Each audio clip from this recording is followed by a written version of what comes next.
بسم الله الرحمن الرحيم. قال ألم أقل لك إنك لن تستطيع معي صبرا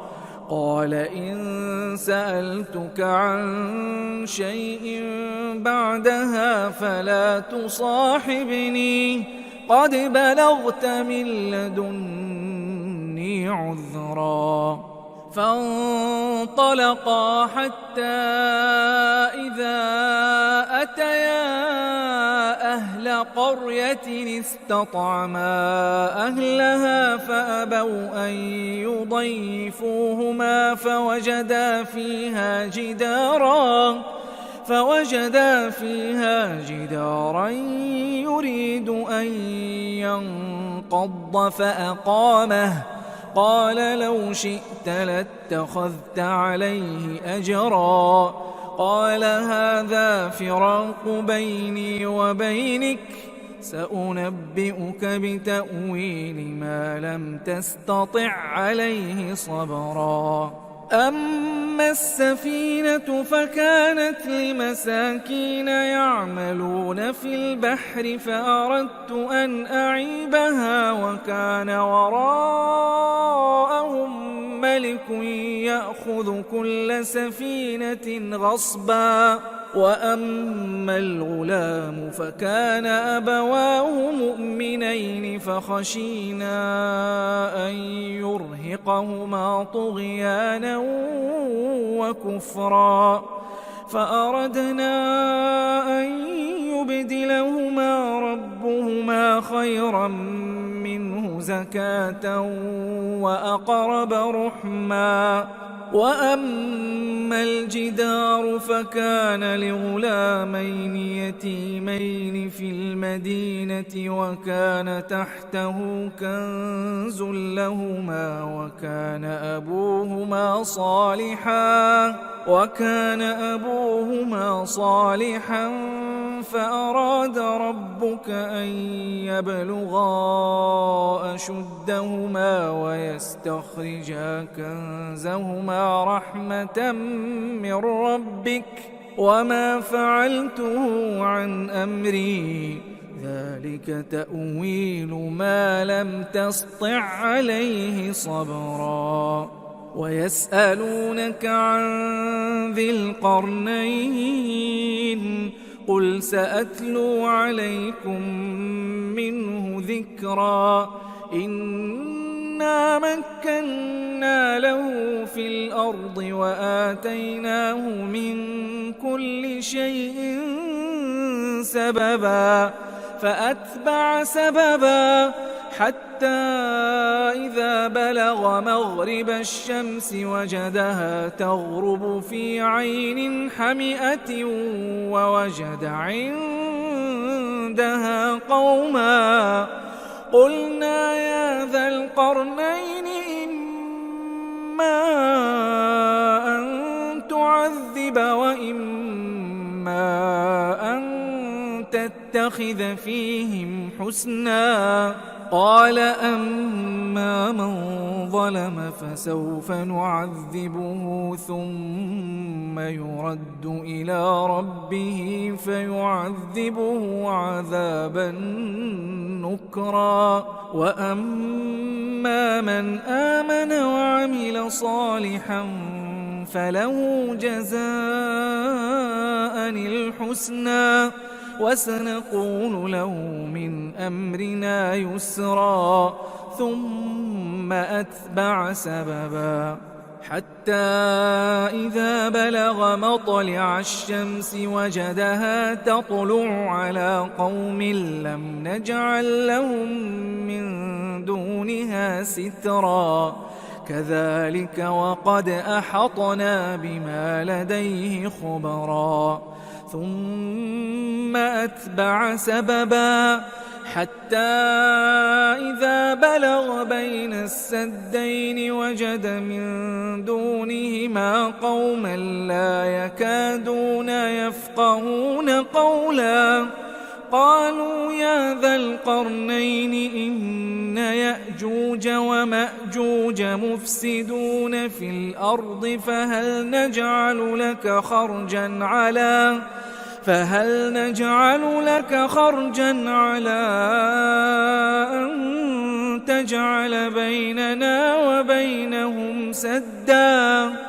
قال ما مكني فيه ربي خير فأعينوني بقوة أجعل بينكم وبينهم ردما آتوني زبر الحديد حتى إذا ساوى بين الصدفين قال انفخوا حتى إذا جعله نارا قال آتوني أفرغ عليه قطرا فما استطاعوا أن يظهروه وما استطاعوا له نقبا قال هذا رحمة من ربي فإذا جاء وعد ربي جعله دكاء وكان وعد ربي حقا وتركنا بعضهم يومئذ يموج في بعض ونفخ في الصور فجمعناهم جمعا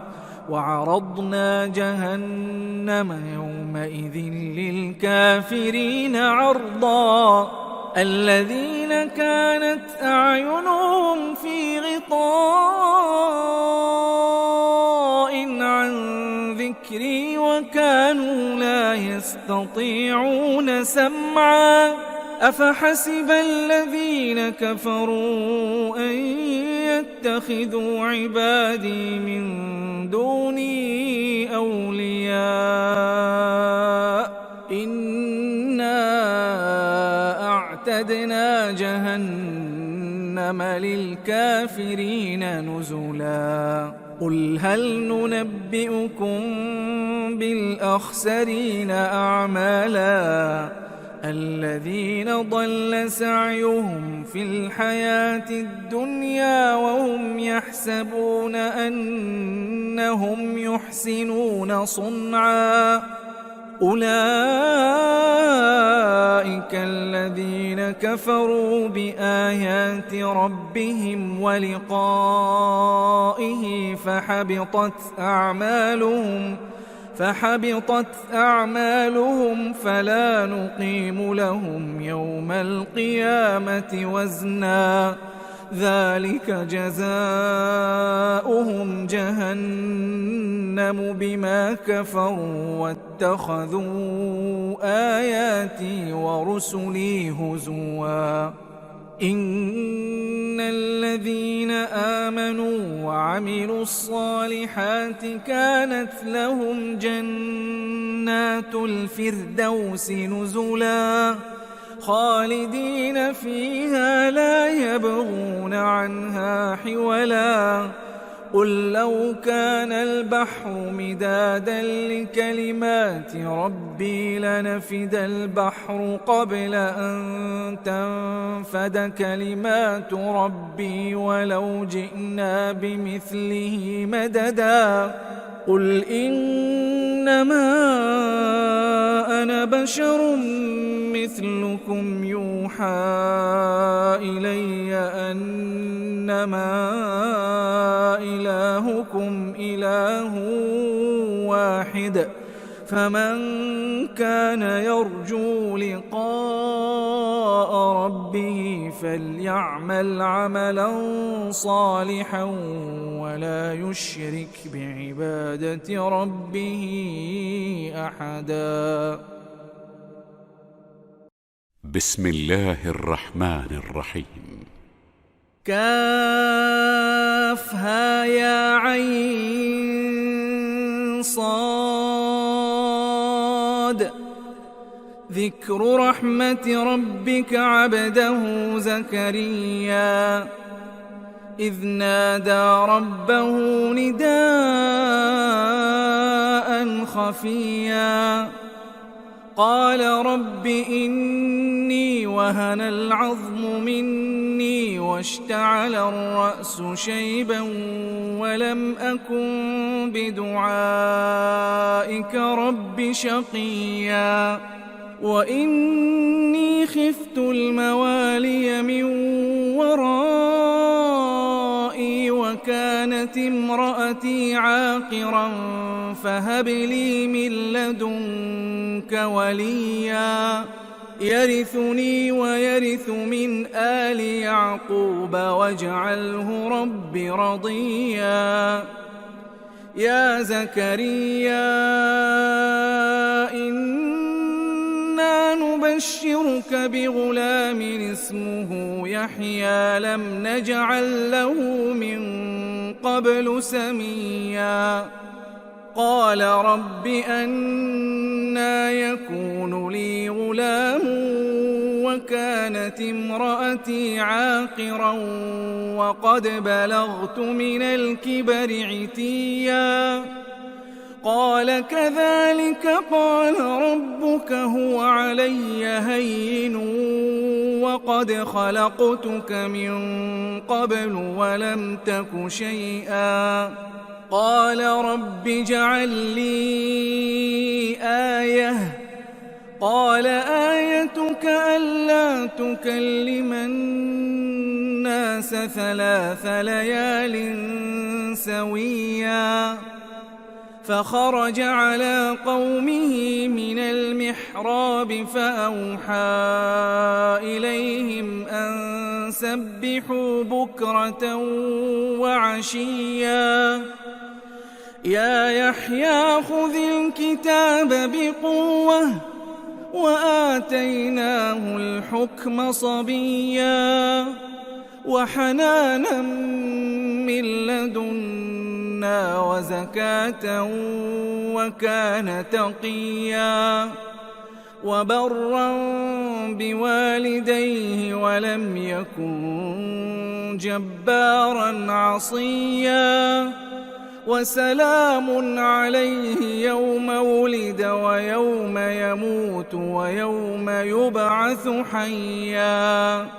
واذكر في الكتاب مريم إذ انتبذت من أهلها مكانا شرقيا فاتخذت من دونهم حجابا فأرسلنا إليها روحنا فتمثل لها بشرا سويا قالت إني أعوذ بالرحمن منك إن كنت تقيا قال إنما أنا رسول ربك لأهب لك غلاما زكيا قالت أنى يكون لي غلام ولم يمسسني بشر ولم أك بغيا قال كذلك قال ربك هو علي هين ولنجعله آية للناس ورحمة منا وكان أمرا مقضيا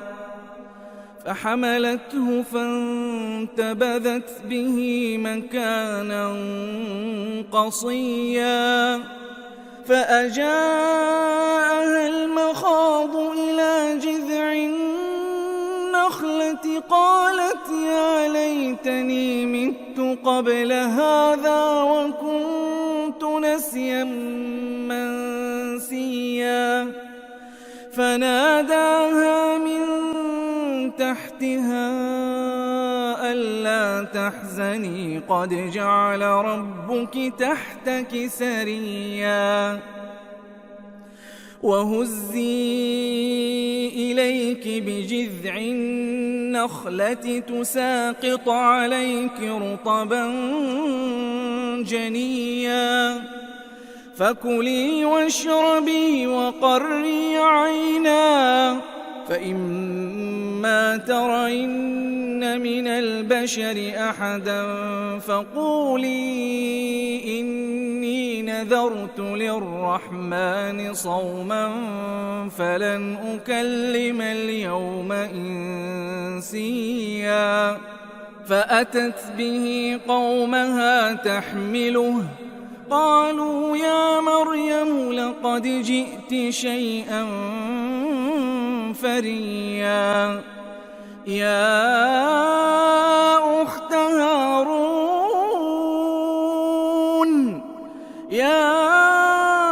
أخت هارون ما كان أبوك امرأ سوء وما كانت أمك بغيا. فأشارت إليه، قالوا كيف نكلم من كان في المهد صبيا. قال إني عبد الله آتاني الكتاب وجعلني نبيا وجعلني مباركا أينما كنت وأوصاني بالصلاة والزكاة ما دمت حيا وبرا بوالدتي ولم يجعلني جبارا شقيا. والسلام علي يوم ولدت ويوم أموت ويوم أبعث حيا. ذلك عيسى ابن مريم قول الحق الذي فيه يمترون. ما كان لله أن يتخذ من ولد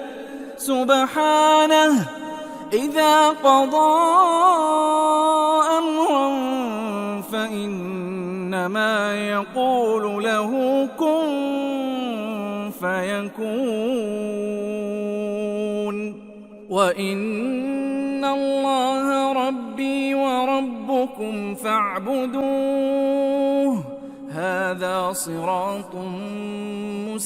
مستقيم. فاختلف الأحزاب من بينهم، فويل للذين كفروا من مشهد يوم عظيم. أسمع بهم وأبصر يوم يأتوننا، لكن الظالمون اليوم في ضلال مبين. وأنذرهم يوم الحسرة إذ قضي الأمر وهم في غفلة وهم لا يؤمنون. إنا نحن نرث الأرض ومن عليها وإلينا يرجعون. واذكر في الكتاب إبراهيم، إنه كان صديقا نبيا، إذ قال لأبيه يا أبت لم تعبد ما لا يسمع ولا يبصر ولا يغني عنك شيئا. يا أبت إني قد جاءني من العلم ما لم يأتك فاتبعني أهدك صراطا سويا. يا أبت لا تعبد الشيطان، إن الشيطان كان للرحمن عصيا. يا أبت إني أخاف أن يمسك عذاب من الرحمن فتكون للشيطان وليا. قال أراغب أنت عن آلهتي يا إبراهيم لئن لم تنته لأرجمنك واهجرني مليا قال سلام عليك سأستغفر لك ربي إنه كان بي حفيا وأعتزلكم وما تدعون من دون الله وأدعو ربي عسى ألا أكون بدعاء ربي شقيا فلما اعتزلهم وما يعبدون من دون الله وهبنا له إسحاق ويعقوب وكلا جعلنا نبيا ووهبنا لهم من رحمتنا وجعلنا لهم لسان صدق عليا واذكر في الكتاب موسى إنه كان مخلصا وكان رسولا نبيا وناديناه من جانب الطور الأيمن وقربناه نجيا ووهبنا له من رحمتنا أخاه هارون نبيا واذكر في الكتاب إسماعيل إنه كان صادق الوعد وكان رسولا نبيا وكان يأمر أهله بالصلاة والزكاة وكان عند ربه مرضيا واذكر في الكتاب إدريس إنه كان صديقا نبيا ورفعناه مكانا عليا أولئك الذين أنعم الله عليهم من النبيين من ذرية آدم وممن حملنا مع نوح ومن ذرية إبراهيم وإسرائيل وممن هدينا واجتبينا إذا تتلى عليهم آيات الرحمن خروا سجدا وبكيا فخلف من بعدهم خلف أضاعوا الصلاة واتبعوا الشهوات فسوف يلقون غيا إلا من تاب وآمن وعمل صالحا فأولئك يدخلون الجنة ولا يظلمون شيئا جنات عدن التي وعد الرحمن عباده بالغيب إنه كان وعده مأتيا لا يسمعون فيها لغوا إلا سلاما ولهم رزقهم فيها بكرة وعشيا تلك الجنة التي نورث من عبادنا من كان تقيا وما نتنزل إلا بأمر ربك له ما بين أيدينا وما خلفنا وما بين ذلك وما كان ربك نسيا رب السماوات والأرض وما بينهما فاعبده واصطبر لعبادته هل تعلم له سميا ويقول الإنسان الإنسان أإذا ما مت لسوف أخرج حيا أولا يذكر الإنسان أنا خلقناه من قبل ولم يك شيئا فوربك لنحشرنهم والشياطين ثم لنحضرنهم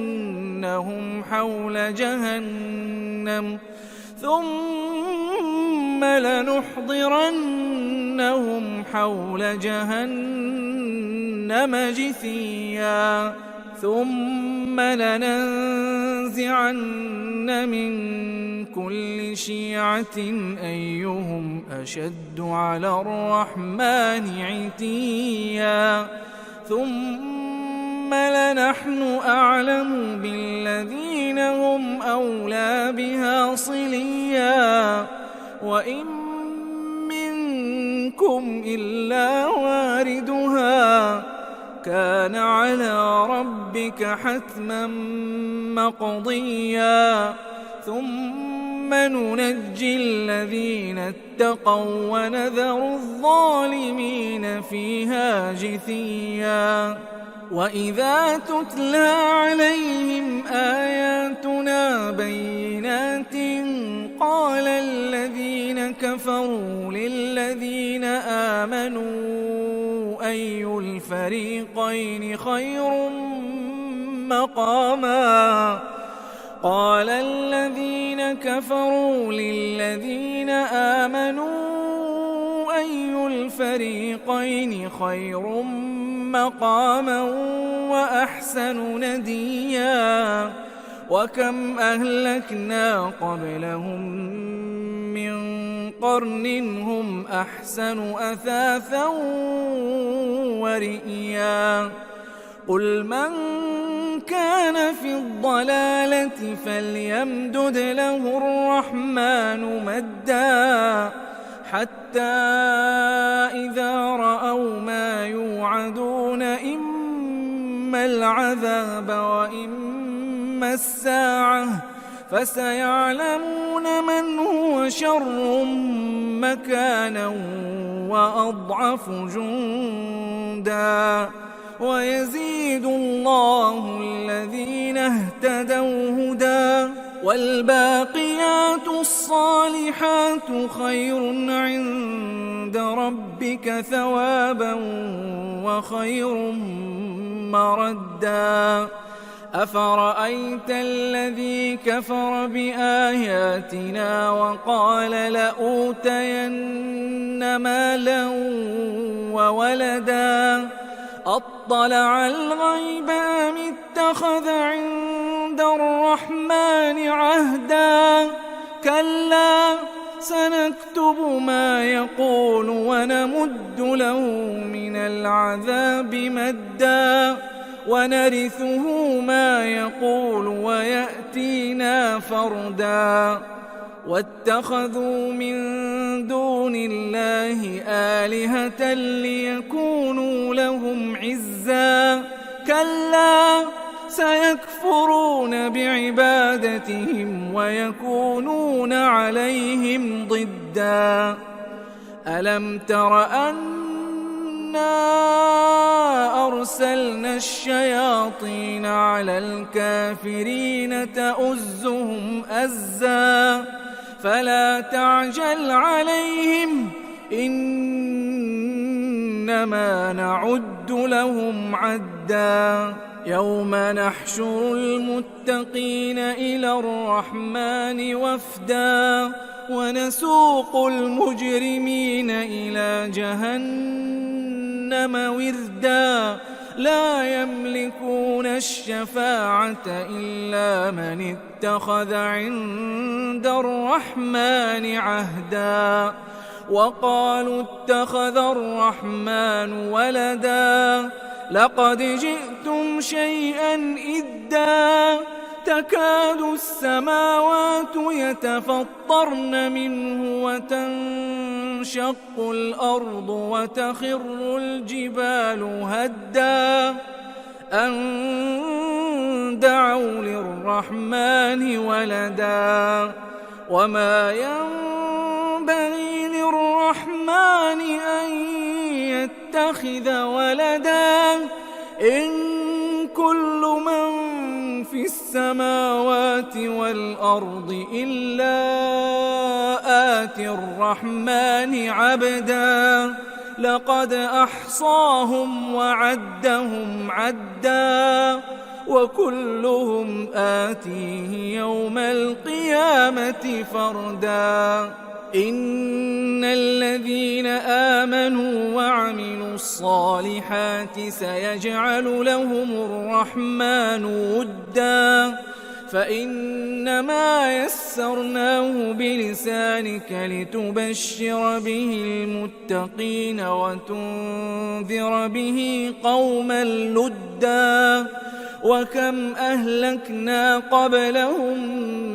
من قرن هل تحس منهم من أحد أو تسمع لهم ركزا بسم الله الرحمن الرحيم طه ما أنزلنا عليك القرآن لتشقى إلا تذكرة لمن يخشى تنزيلا ممن خلق الأرض والسماوات العلا الرحمن على العرش استوى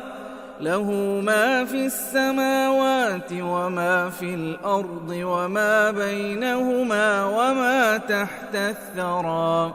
وإن تجهر بالقول فإنه يعلم السر وأخفى الله لا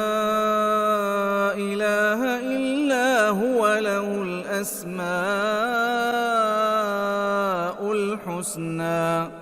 وهل أتاك حديث موسى إذ رأى نارا فقال لأهلهم كثوا إني آنست نارا لعلي آتيكم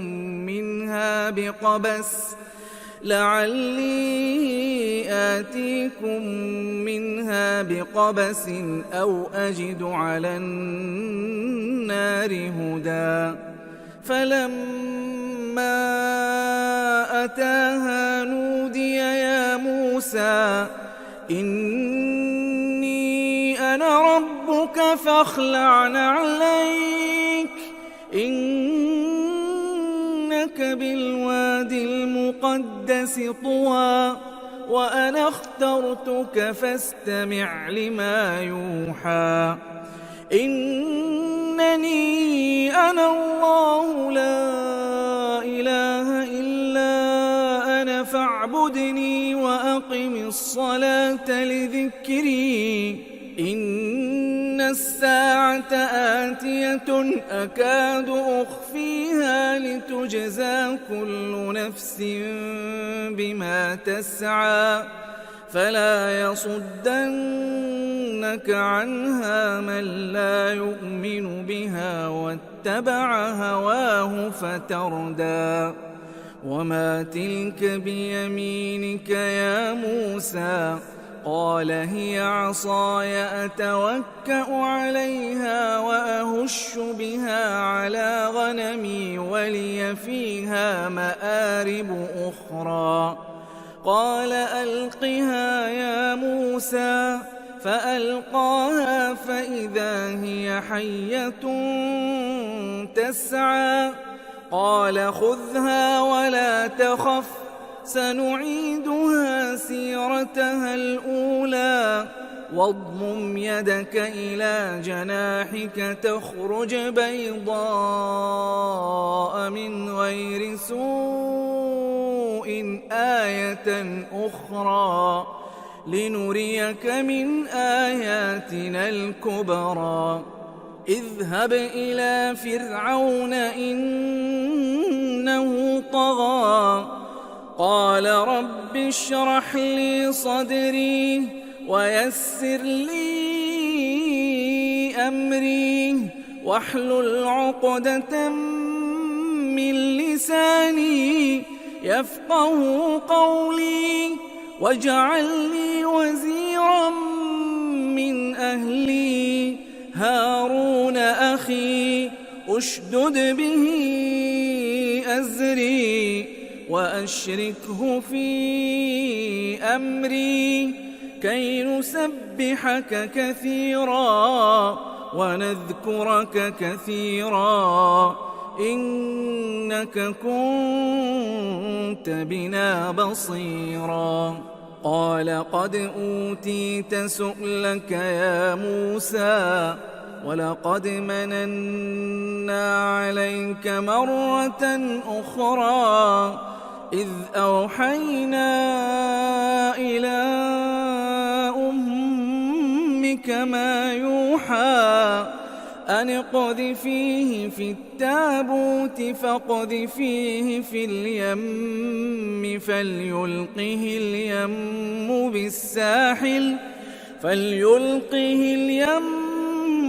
بالساحل يأخذه عدو لي وعدو له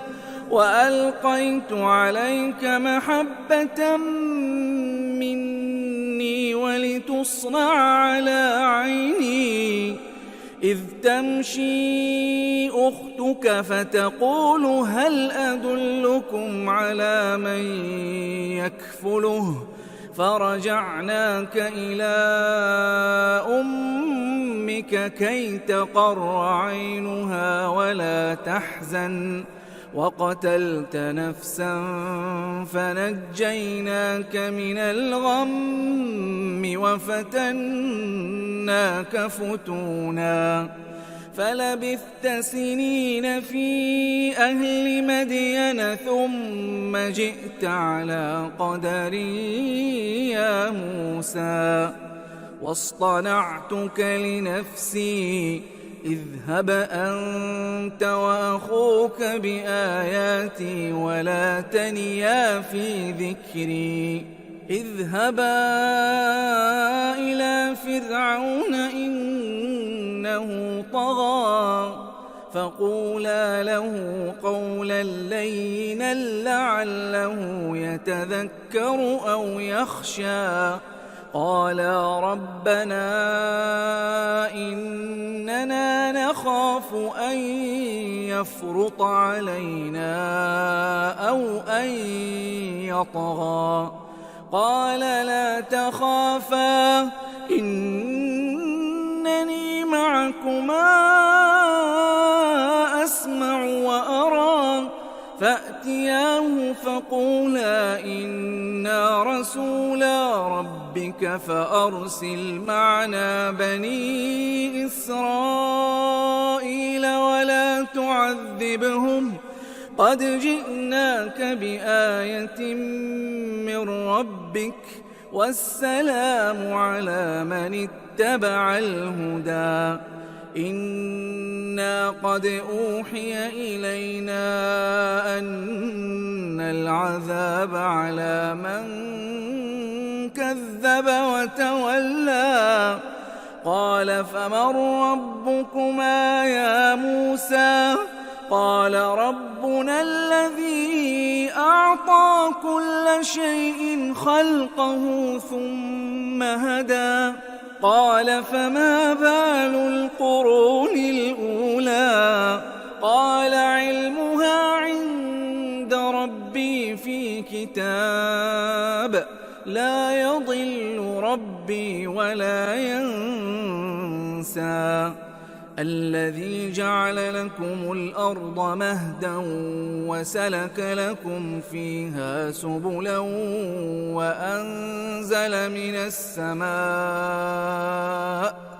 وأنزل من السماء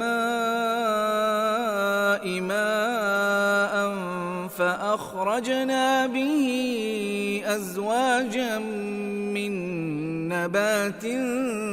شتى كلوا وارعوا أنعامكم إن في ذلك لآيات لأولي النهى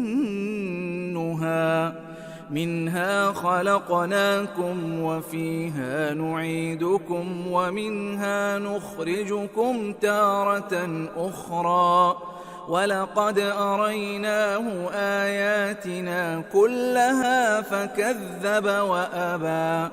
قال أجئتنا لتخرجنا من أرضنا بسحرك يا موسى فلنأتينك بسحر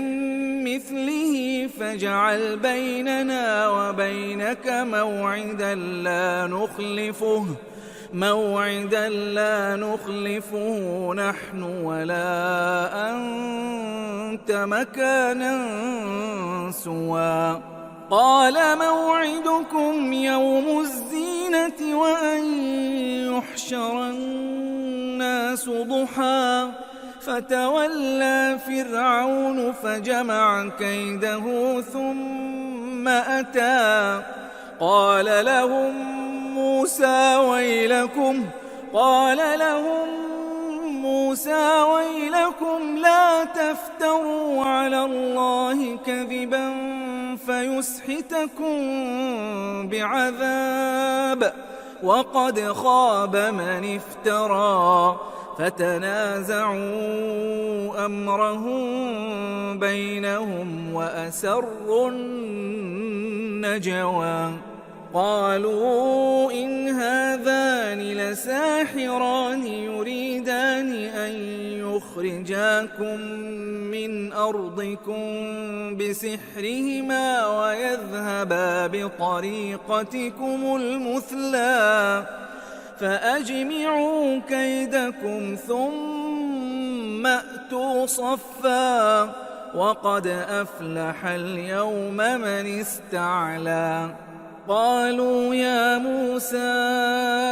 إما أن تلقي وإما أن نكون أول من ألقى قال بل ألقوا فإذا حبالهم وعصيهم يخيل إليه من سحرهم أنها تسعى فأوجس في نفسه خيفة موسى قلنا لا تخف إنك أنت الأعلى وألق ما في يمينك تلقف ما صنعوا إنما صنعوا كيد ساحر ولا يفلح الساحر حيث أتى فألقي السحرة سجدا قالوا آمنا برب هارون وموسى قال آمنتم له قبل أن آذن لكم إنه لكبيركم الذي علمكم السحر فلأقطعن أيديكم وأرجلكم من خلاف ولأصلبنكم في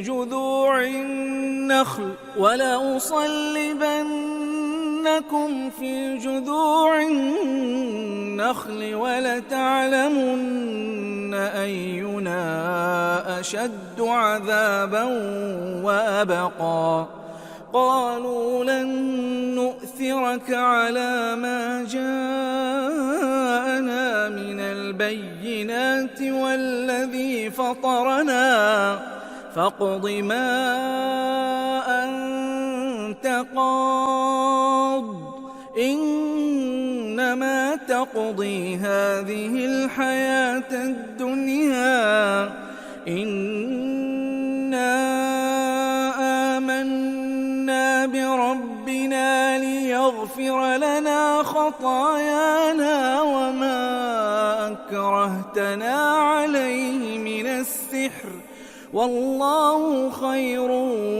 وأبقى إنه من يأت ربه مجرما فإن له جهنم لا يموت فيها ولا يحيا ومن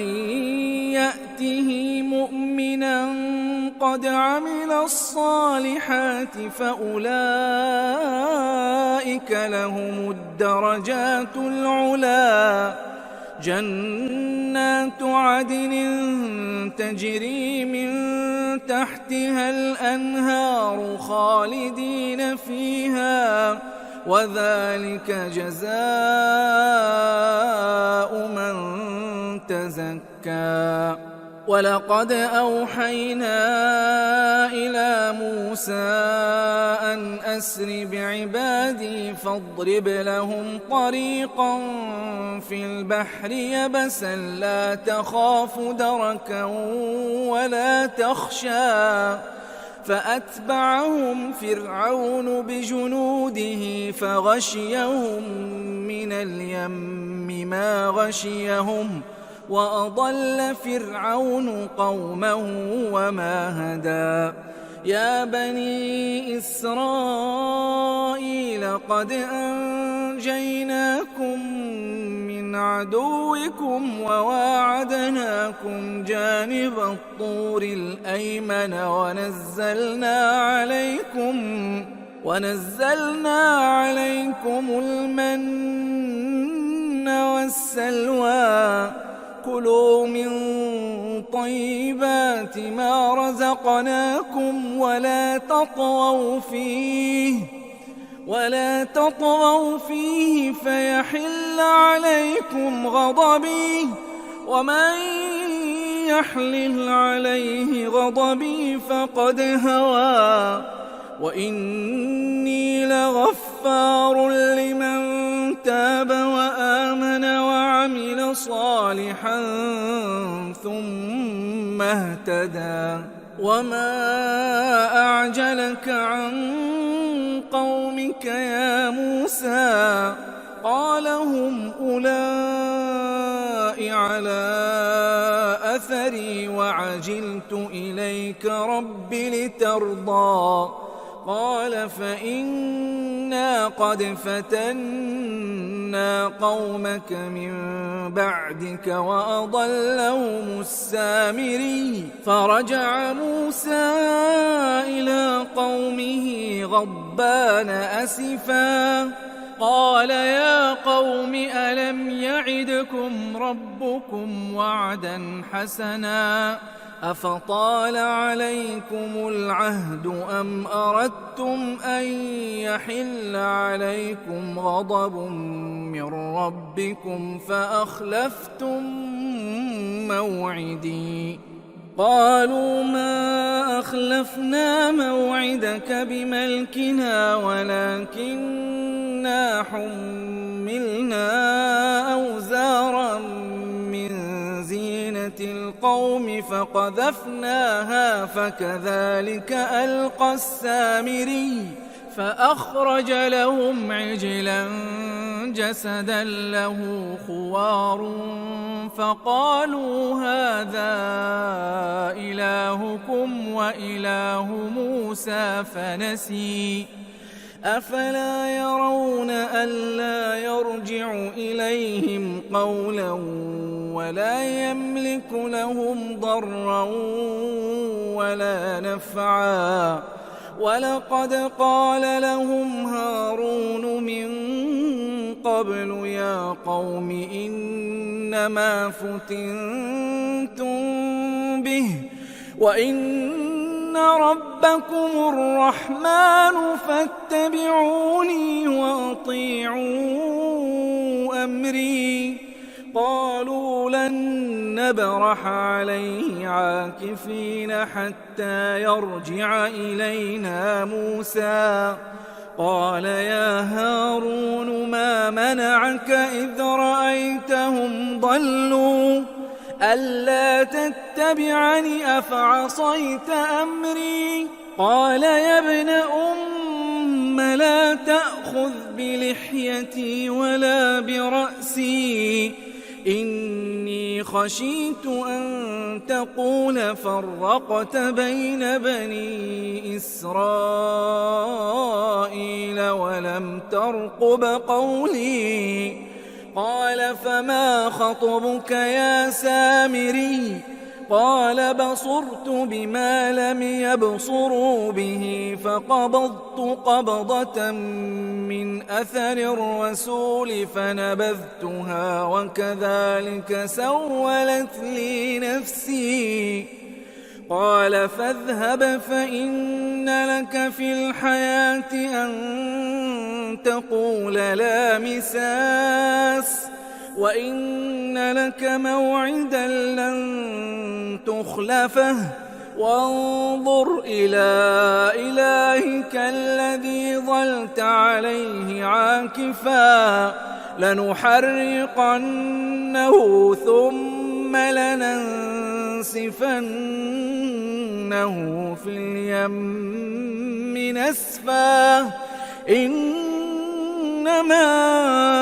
إلهكم الله الذي لا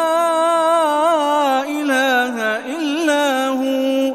وسع كل شيء علما كذلك نقص عليك من أنباء ما قد سبق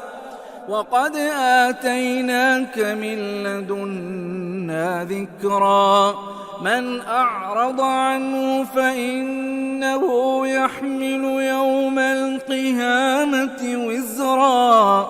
خالدين فيه وساء لهم يوم القيامة حملا يوم ينفخ في الصور ونحشر المجرمين يومئذ زرقا يتخافتون بينهم إن لبثتم إلا عشرا نحن أعلم بما يقولون إذ يقول أمثلهم طريقة إن لبثتم إلا يوما ويسألونك عن الجبال فقل ينسفها ربي نسفا فيذرها قاعا صفصفا لا ترى فيها عوجا ولا أمتا يومئذ يتبعون الداعي لا عوج له وخشعت الأصوات للرحمن فلا تسمع إلا همسا يومئذ لا تنفع الشفاعة إلا من أذن له الرحمن ورضي له قولا يعلم ما بين أيديهم وما خلفهم ولا يحيطون به علما وعنت الوجوه للحي القيوم وقد خاب من حمل ظلما ومن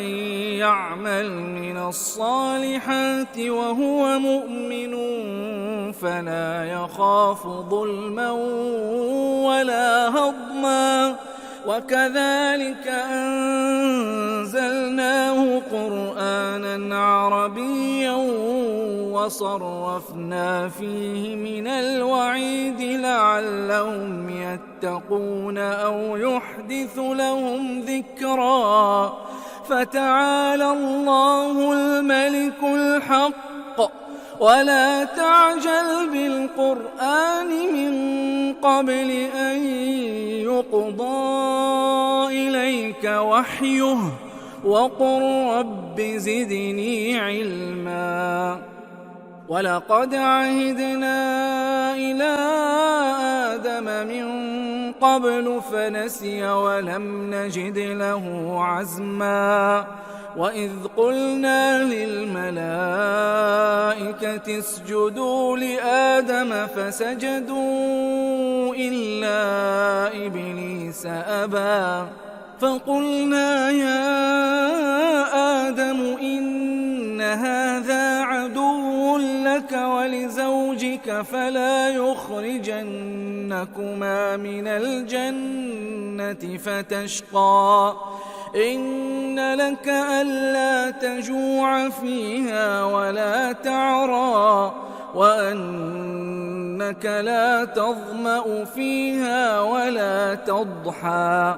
فوسوس إليه الشيطان قال يا آدم هل أدلك على شجرة الخلد وملك لا يبلى؟ فأكلا منها فبدت لهما سوآتهما وطفقا يخصفان عليهما من ورق الجنة وعصى آدم ربه فغوى ثم اجتباه ربه فتاب عليه وهدى. قال اهبطا منها جميعا بعضكم لبعض عدو فإما يأتينكم مني هدى فمن اتبع هداي فلا يضل ولا يشقى ومن أعرض عن ذكري فإن له معيشة ضنكا ونحشره يوم القيامة أعمى. قال رب لم حشرتني أعمى وقد كنت بصيرا؟ قال كذلك أتتك آياتنا فنسيتها وكذلك اليوم تنسى. وكذلك نجزي من أسرف ولم يؤمن بآيات ربه ولعذاب الآخرة أشد وأبقى. أفلم يهد لهم كم أهلكنا قبلهم من القرون يمشون في مساكنهم إن في ذلك لآيات لأولي النهى. ولولا كلمة سبقت من ربك لكان لزاما وأجل مسمى. فاصبر على ما يقولون وسبح بحمد ربك قبل طلوع الشمس وقبل غروبها ومن آناء الليل فسبح وأطراف النهار لعلك ترضى. ولا تمدن عينيك إلى ما متعنا به أزواجا منهم زهرة الحياة الدنيا لنفتنهم فيه ورزق ربك خير وأبقى. وأمر أهلك بالصلاة واصطبر عليها لا نسألك رزقا نحن نرزقك والعاقبة للتقوى. وقالوا لولا يأتينا بآية من ربه أولم تأتهم بينة ما في الصحف الأولى ولو أنا أهلكناهم بعذاب من قبله لقالوا ربنا لولا أرسلت إلينا رسولا فنتبع آياتك من قبل أن نذل ونخزى. قل كل متربص